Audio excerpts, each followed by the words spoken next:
I got the results for my 5Strands food intolerance test, and now I'm going to tell you all about it. First of all, I did get the test from 5Strands itself.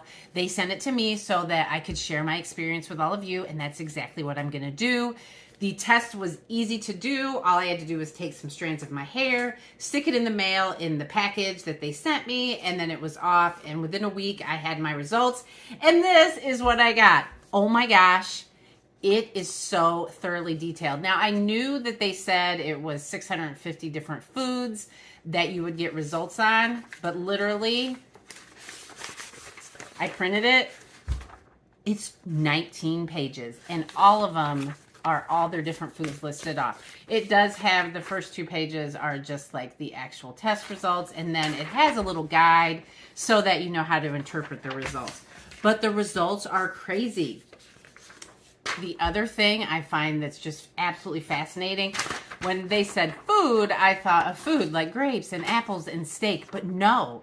There are also ingredients that you find in a lot of processed foods. So if you find you have a food intolerance to some of those, it's easy to cut those out too because they are listed right here.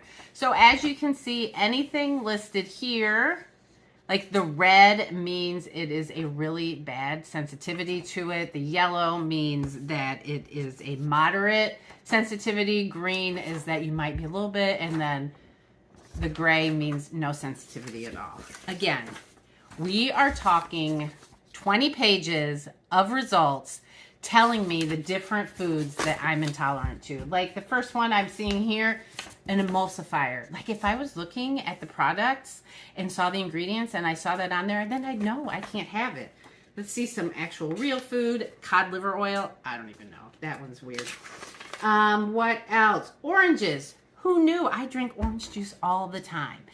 Anyways, if you are looking to get your food intolerance list, this is such a thorough test, and I would highly recommend.